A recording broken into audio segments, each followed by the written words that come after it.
શહેરમાં બનનાર library, sport complex તેમજ સ્ટ્રીટ લાઇટ જેવી વિવિધ સુવિધાઓ અંગે સ્ટેન્ડિંગ કમિટીના ચેરમેન ડૉક્ટર શીતલ મિસ્ત્રીએ વિગતવાર માહિતી આપી છે.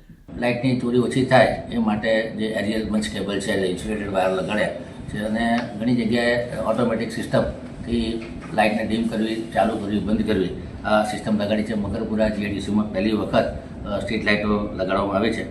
લગભગ 2400 જેટલા સીસીટીવી કેમેરા છે, જેનાથી નાગરિકોની સુરક્ષા પૂરી પાડવાનું કામ કરવામાં આવી રહ્યું છે. 16 જેટલી જે સર્વિસ કોર્પોરેશનની એને ERPના સોફ્ટવેર દ્વારા ઓનલાઈન કરવામાં આવે છે. આ વખતે વેરામાં પણ QR કોડ લગાડીને લોકો ઓનલાઈન બિલ ભરી શકે એ પ્રકારનું આયોજન કરવામાં આવ્યું છે. આવનારા ભવિષ્યમાં 3D GIS અને ડિજિટલ ટ્વિન દ્વારા તમામ વસ્તુનું વર્ચ્યુઅલ પ્રેઝન્ટેશન થઈ શકે અને વર્ચ્યુઅલી દરેક પ્રોજેક્ટ જોઈ શકાય એ પ્રમાણેની લેટેસ્ટ ટેકનોલોજી 100 કરોડના ખર્ચે ઊભી કરવામાં આવશે.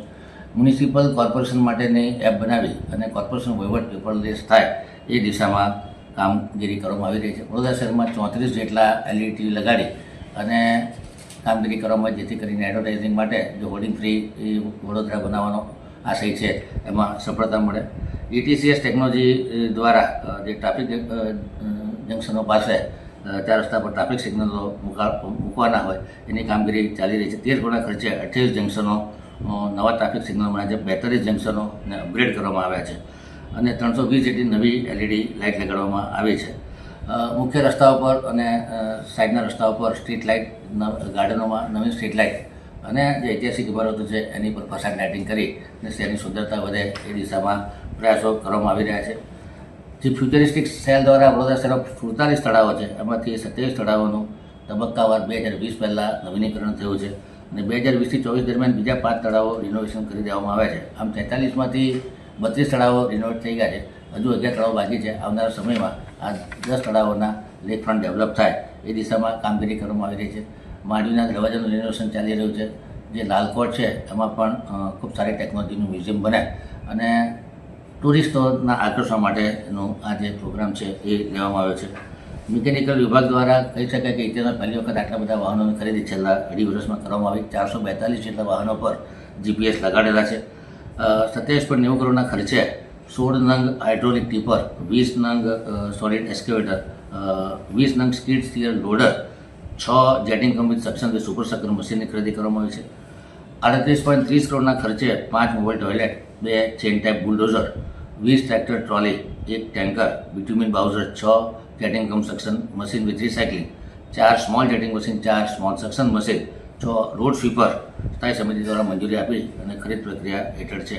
ટૂંક સમયમાં દરેક વોર્ડમાં FC હોય કે રોલર હોય કે JCB હોય કે રોબોટ હોય, આ તમામની ખરીદી કરી અને તમામ કાઉન્સિલરો, તમામ નાગરિકોની સુખ સુવિધામાં વધારો થાય એ પ્રમાણેનું કામ કર્યું છે. આવનારા વર્ષમાં 38 કરોડના ખર્ચે બીજા 6 સ્વીપર મશીન, 4 જટાયુ મશીન, 25 નાના સ્વીપર મશીન તેમજ 6 truck mounted anti smoke gun ખરીદવાની પ્રક્રિયાનું આયોજન છે.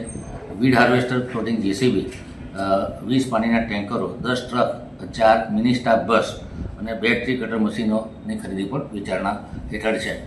ખાસ કરીને વાત કરીએ કે લોકોની સુખ સુવિધા વધે એ માટે બિલ્ડિંગ પ્રોજેક્ટ દ્વારા આ વખતે ખૂબ અવનવા આયોજન લેવામાં આવ્યા છે. દરેક ઝોનમાં સારી સુવિધા ઊભી થાય, દરેક વોર્ડમાં સારી સુવિધા ઊભી થાય. લગભગ વડોદરા શહેરમાં 112 કરતાં વધુ પ્લોટો આઈડેન્ટિફાઈ કરી અને દરેક વોર્ડમાં એને ફેન્સિંગ કરી અને એ એરિયાને ઇયરમાર્ક કરવામાં આવે કે ચિલ્ડ્રન પ્લેગ્રાઉન્ડ છે, વેજીટેબલ માર્કેટ છે કે પેન્ટ પાર્કની સુવિધા ઊભી કરવાનું આયોજન છે. કહેવાનો આશય કે 80 કરોડના ખર્ચે લોક સુવિધાના ભાગરૂપે વિવિધ સરકારી કચેરી અને સિવિલ ઇન્ફ્રાસ્ટ્રક્ચર વિકસાવવાની કામગીરી કરવામાં આવી છે. જેમાં મુખ્યત્વે વોર્ડ ઓફિસો, fire station, art gallery, urban health center, night shelter, community hall, primary health center વિકસાવવામાં આવેલા છે. 20 કરોડના ખર્ચે મકરપુરા અને સયાજીપુરા ખાતેનું ફાયર સ્ટેશન સ્ટેન્ડિંગમાં મંજૂર કરી અને હાલ કામગીરી પ્રગતિ હેઠળ છે. 19 કરોડના ખર્ચે સુભાનપુરા અને સયાજીપુરા ખાતે વર્કિંગ વુમન હોસ્ટેલ બનાવવાના કામ પ્રગતિ હેઠળ છે. 2 કરોડના ખર્ચે સયાજીપુરા ખાતે યોગા સેન્ટર બનાવવાની કામગીરી હાલ પ્રગતિ હેઠળ છે. 27.74 કરોડના ખર્ચે માંજલપુર અને અગોટા ખાતે જે સ્વિમિંગ પુલ બનાવવાનો છે એનો પણ વર્ક ઓર્ડર આપી દેવામાં આવે છે.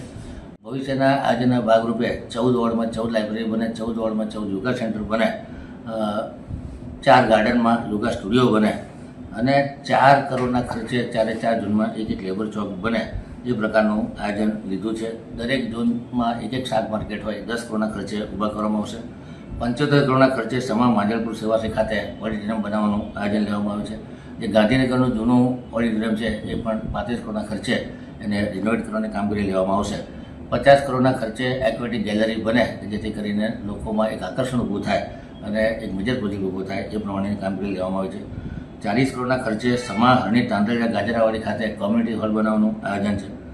દરેક ઝોનમાં એક વર્કિંગ વુમન હોસ્ટેલ બને, દરેક ઝોનમાં એક યુથ હોસ્ટેલ બને એ પ્રમાણેના આયોજન લીધા છે. 150 કરોડના ખર્ચે વડોદરા કોર્પોરેશનની પોતાની અલાયદી ઓફિસ બને એ પ્રમાણેનું આયોજન લેવામાં આવ્યું છે. દરેક ઝોનમાં સિનિયર સિટીઝન પાર્ક બને, વોકેશનલ ટ્રેનિંગ સેન્ટર બને, નવી આંગણવાડી 50 જેટલી નવી આંગણવાડીઓ બનાવવાનું આયોજન હાથમાં લીધું છે. વ્હીકલ પુલ 4 ઝોનમાં એક વ્હીકલ પુલ બને, નાગરિકોની સમસ્યાના હલ માટે 4 ઝોનમાં એક સિવિક સેન્ટર બને જેથી કરીને ફરિયાદોનો તાત્કાલિક નિકાલ થઈ શકે. અકોટા સ્ટેડિયમનું રિનોવેશન કરવાનું, ફૂટબોલ ગ્રાઉન્ડ બનાવવાનું, સ્કેટિંગ રિંગ બનાવવાની, હરણી ખાતે બીપી મોડેલથી કન્વેન્શન સેન્ટર બનાવવાનું આયોજન